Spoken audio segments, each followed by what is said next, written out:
Assalamualaikum warahmatullahi wabarakatuh. Halo teman-teman, selamat datang di channel Nina Oktaviana. Di video kali ini aku akan membahas soal yang akan keluar di V3K Kebidanan tahun 2023 ini.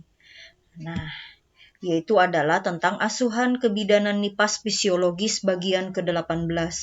Oke, kalau begitu kita langsung saja ya pembahasan soal yang pertama. Soal yang pertama, proses laktogenesis terdiri atas titik-titik berapa tahap? A1, B2, C3, D4, dan yang E5. Oke, kita bahas ya teman-teman. Nah, laktogenesis adalah proses perkembangan kemampuan untuk ASI keluar yang terdiri dari beberapa tahapan, yaitu ada 3 tahapan proses laktogenesis. Laktogenesis yang pertama adalah fase penambahan dan pembesaran lobus alveolus terjadi pada fase terakhir kehamilan. Kemudian laktogenesis kedua adalah pengeluaran plasenta saat melahirkan menyebabkan menurunnya kadar hormon progesteron, estrogen, dan HPL. Akan tetapi, kadar hormon prolaktin tetap tinggi. Hal ini menyebabkan produksi ASI besar-besaran. Kemudian yang laktogenesis ketiga adalah sistem kontrol hormon endokrin mengatur produksi ASI selama kehamilan dan beberapa hari pertama setelah melahirkan. Ketika produksi ASI mulai stabil, sistem kontrol autokrin dimulai pada tahap ini. Apabila ASI banyak, dikeluarkan payudara akan memproduksi banyak ASI. Oke, kita kembali lagi ke soal ya teman-teman. Nah, jadi jelas ya teman-teman, proses laktogenesis itu terdiri atas menjadi 3 tahapan ya teman-teman. Jadi jawabannya adalah yang C. Oke, kalau begitu kita lanjut lagi soal nomor 2. Fase menambahan dan pembesaran lobulus alveolus terjadi pada tahap A. Laktogenesis 1, B. Laktogenesis 2, C. Laktogenesis 3, D. Laktogenesis 4, dan yang E. Laktogenesis 5.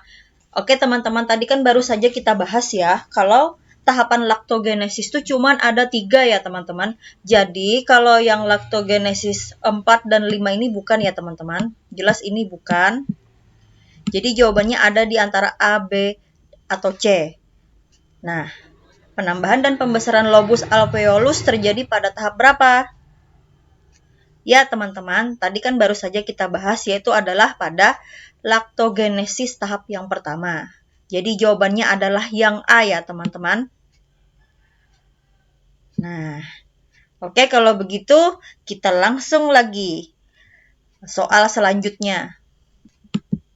Soal nomor 3. Laktogenesis ketiga merupakan tahapan dengan A. Terjadi pada akhir kehamilan, B. Dimulai pada 30-40 jam pasca melahirkan, C. Penurunan kadar progesteron dan estrogen, D. Ada penambahan dan pembesaran lobus alveolus, dan yang E. Adanya controlling sistem endokrin dalam mengatur produksi ASI. Nah, tadi apa teman-teman? Kan baru saja kita bahas. Kalau yang A terjadi pada akhir kehamilan, itu bukan ya teman-teman. Ini adalah laktogenesis yang tahap pertama, jadi bukan. Kemudian dimulai pada 30-40 jam pasca melahirkan, ini juga bukan ya teman-teman. Penurunan kadar progesteron dan estrogen, ini juga bukan ya teman-teman, ini adalah laktogenesis tahap kedua. Jadi bukan.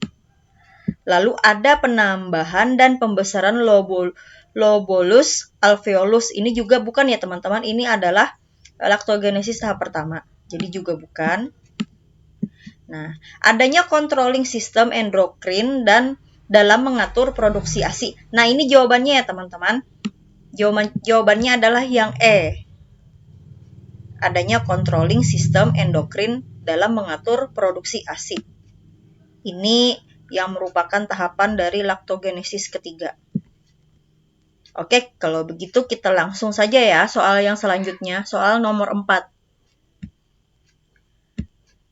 Hal yang meningkatkan refleks letdown adalah A. Bingung, B. Perasaan takut, C. Ibu dalam kondisi stres, D. Memikirkan untuk menyapih, dan yang E. Melihat bayi dengan kasih sayang. Nah, apa teman-teman refleks letdown itu? Kalau bingung ini bukan ya teman-teman. Kemudian perasaan takut juga bukan. Ibu dalam kondisi stres juga bukan.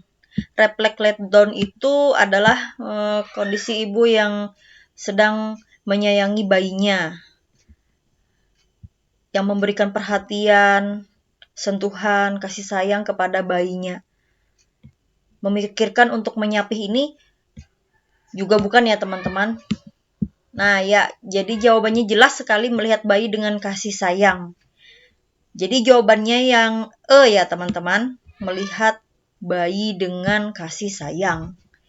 Oke, kalau begitu kita langsung soal selanjutnya atau soal yang terakhir. Pada saat produksi ASI, hormon yang berpengaruh adalah A. Human placental lactogen atau HPL, B. Estrogen, C. Prolaktin, D. Oksitosin, dan yang E. Progesteron. Nah, apa teman-teman hormon yang mempengaruhi produksi ASI? Oke, kita bahas ya teman-teman. Nah, kita bahas dulu.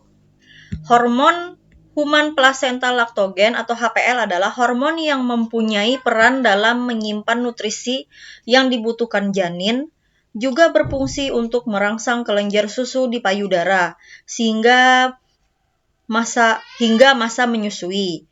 Kemudian estrogen adalah hormon seks wanita, berfungsi untuk mengatur siklus menstruasi, menunjang kehamilan yang sehat, sehingga membantu menjaga kesehatan jantung.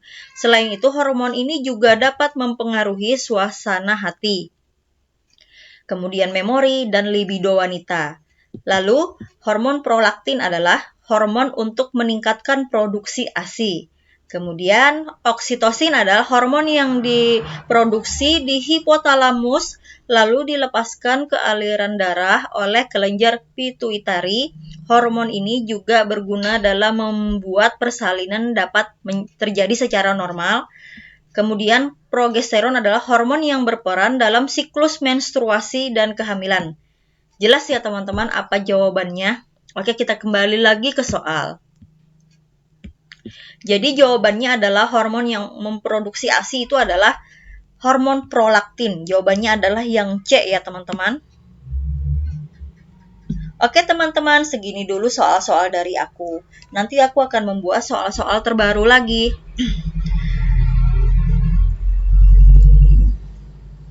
Kemungkinan soal-soal ini nanti akan keluar di P3K tahun 2023 ini ya teman-teman. Karena teman-teman aku itu sudah ada yang tes. Katanya soal-soal ini ada yang keluar. Semoga kita nanti bisa lulus P3K dan sukses selalu untuk kalian semua. Sampai jumpa di video aku selanjutnya.